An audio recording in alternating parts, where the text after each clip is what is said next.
जनाब सदर साहब, माइनॉरिटी डिफेंस कमेटी के जिम्मेदारान और आप साथियों, आज माइनॉरिटी डिफेंस कमेटी की पहली आवामी मीटिंग, इसको रखना, इसका मकसद हम आपके सामने तकरीर करें ये नहीं था।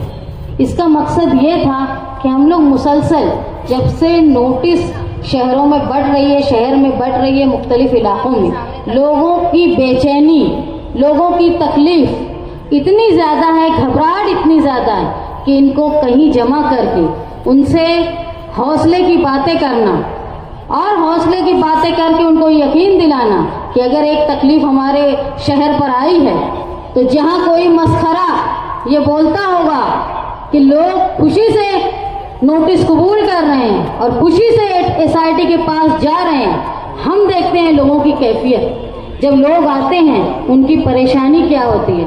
कल मैं मौलाना जाहिद नदवी बैठे थे, एक खातून थी, उसने नकाब भी नहीं खोला था और मुझसे पूछा वो लोग मारेंगे तो नहीं।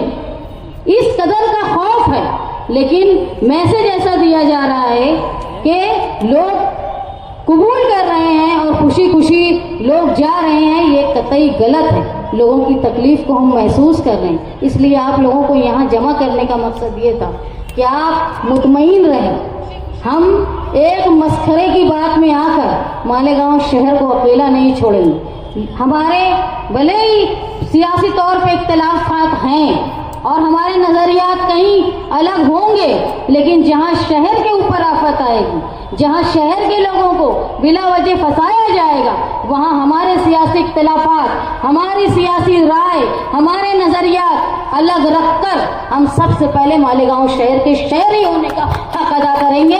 ये बताने के लिए आज की मीटिंग यहाँ रखी गई।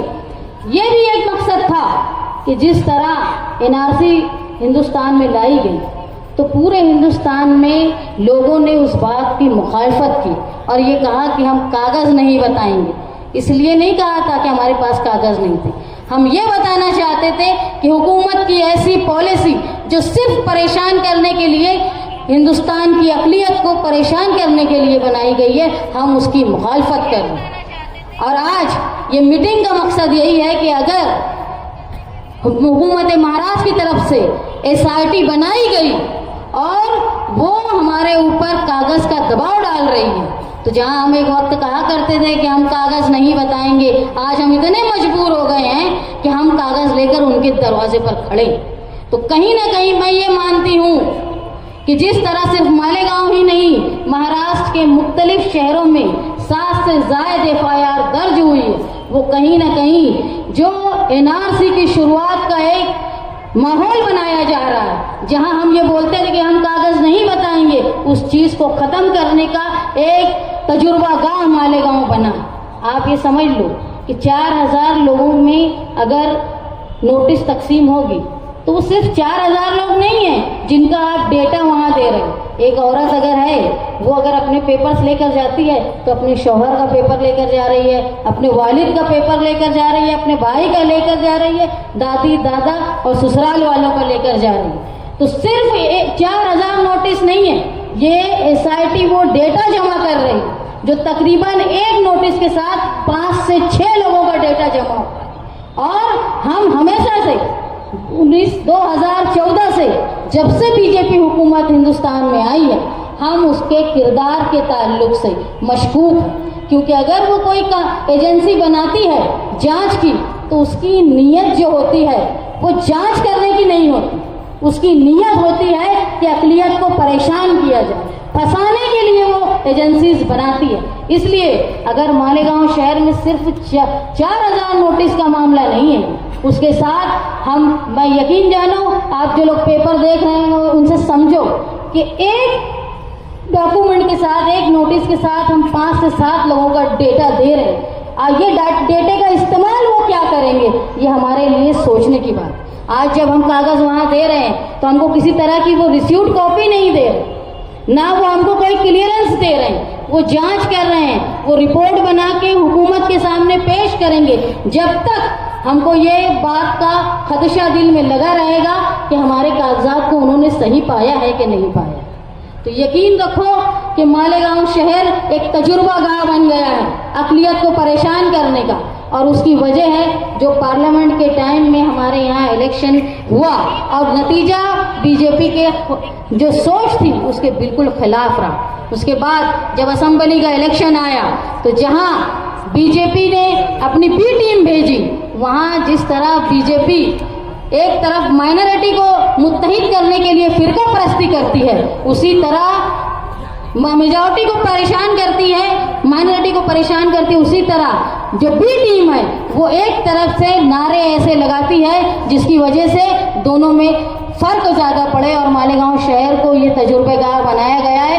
एक तो हमारे पार्लियामेंट के इलेक्शन में एक तरफा वोटिंग और दूसरा असेंबली के इलेक्शन में हमारे पार्टी ये जो यहाँ की बी टीम थी बीजेपी की, उन्होंने मजहबी नारे लगाए जिसकी वजह से आज हम लोगों के नज़र में आ गए हैं फिरका परस्तों की। तो आज वक्त ये है कि हमको समझदारी से फैसला करना है, हमको जज्बाती होकर कोई मस्करे के जैसा कोई भी बयान नहीं दे देना है जिसकी वजह से आवाम को तकलीफ हो। आज आप देख रहे हैं कि मालेगांव शहर की 2 खातून जो हैं वो 20 दिन से ज़्यादा हो गया है वो जेल में है, जिनके मासूम बच्चे आज उनका इंतज़ार कर रहे हैं। रमज़ान करीब है और उनके घर वालों में बेचैनी बढ़ रही है। FIR में मुसलसल खवातीन का नाम आ रहा है। तो मैं माइनॉरिटी डिफेंस कमेटी के जिम्मेदारान से इस बात की इजाज़त चाहती हूँ कि मैं और हम माइनॉरिटी का डिफेंस कमेटी की तरफ से एक बात पूरी तरह साफ बता दें पुलिस डिपार्टमेंट को कि अगर रमज़ान के महीने में या अभी से लेकर आखिर तक रमज़ान के महीने तक उन्होंने किसी भी खातून को गिरफ्तार किया तो चाहे वो रमज़ान का महीना हो, हम सब खवातीन मिलकर मालेगांव शहर की एहतजाज करेंगे। मैं यहाँ जो आए हुए मर्द हैं उन लोगों से दरख्वास्त करती हूँ कि वो अपने घर की खवातीन को ये मान ले कि अगर एक औरत शहर की जाती है तो वो कहीं ना कहीं हमारी कोई अपनी है और जब उस पर आफत आएगी तो सबको मिलकर एहतजाज करना है। आप लोग जो काम कर रहे हैं, मैं मुसलसल बोल रही हूँ, जो डेटा हमारा SIT में जमा हो रहा है उसका क्या इस्तेमाल होगा उसको आप सोचिए और ये भी समझिए कि ये आफत जो हमारे ऊपर आई है इसको ये बोलेंगे कि इन्होंने लाया उन्होंने लाया, मुसलसल महाराष्ट्र के मुख्तलिफ इलाकों में भी हो रहा है, जिसको हम देख रहे हैं कि बड़ी आबादी मालेगांव में है, इसलिए निशाना बनाने की ज़रखेज़ जगह मालेगांव, लेकिन दूसरे शहर भी इस चीज़ से महफूज नहीं है। तो ऐसे मस्खरों की बात में आने की बजाय अपने तहफ़्फ़ुज़ का इंतज़ाम अपने कागजात को महफूज करके आप करें। जिस तरह यहाँ राष्ट्रवादी भवन में और समाजवादी की ऑफिस में कागज़ की जांच हो रही है, आप आए, मैं देख रही हूँ कुछ लोग आते हैं, हम लोगों से मुलाकात करते हैं तो क्या नहीं बोलना है वही वो बोल देती है। इसलिए ज़रूरी है कि आप लोग आकर समझें। मैं मानती हूँ कि अगर हमारा टेबल यहाँ लगा नहीं होता तो कम से कम गलत बयानी की वजह से 50 से 60 लोग और FIR में होते। तो ये काबिल मुबारकबाद है डिफेंस कमेटी जिसने मालेगांव शहर के लिए एक कदम उठाया है। मैं ये जानती हूँ कि ये लोग जो कदम उठा रहे हैं, जब हुकूमत की सख्ती आएगी तो याद रखना ये दोनों भी कहीं ना कहीं और कमेटी के जिम्मेदारान भी कानूनी पकड़ में आएंगे। इसलिए ज़रूरी है कि आवाम ने इनका साथ देना चाहिए, इनको इतना ताकतवर करना चाहिए ताकि आने वाली मुश्किलात के वक्त हुकूमत और पुलिस डिपार्टमेंट ये याद रखे कि मालेगांव शहर में अगर कोई बड़ी कार्रवाई होगी तो यहाँ लॉ एंड ऑर्डर का मामला आएगा। इसलिए वक्त है कि हमको मुत्तहिद होना है और जो लोग काम करते हैं उनको याद रखो। हम उन लोगों को सिर्फ होली और पोशाक से अपना नुमाइंदा चुनते हैं जो हुकूमत के दलाली करते हैं, ये याद रखो। ये हमारे लिए इब्तिदा है, आने वाला वक्त और संगीन न हो। इसीलिए हम होश में रहें, अपने कागजात दुरुस्त रखें और सही राह पर चलाने वालों को मशवरा दें। ये आपसे मेरी दरख्वास्त है। आप लोगों ने बोलने का मुझे मौका दिया, मैं आपकी शुक्रगुजार हूँ।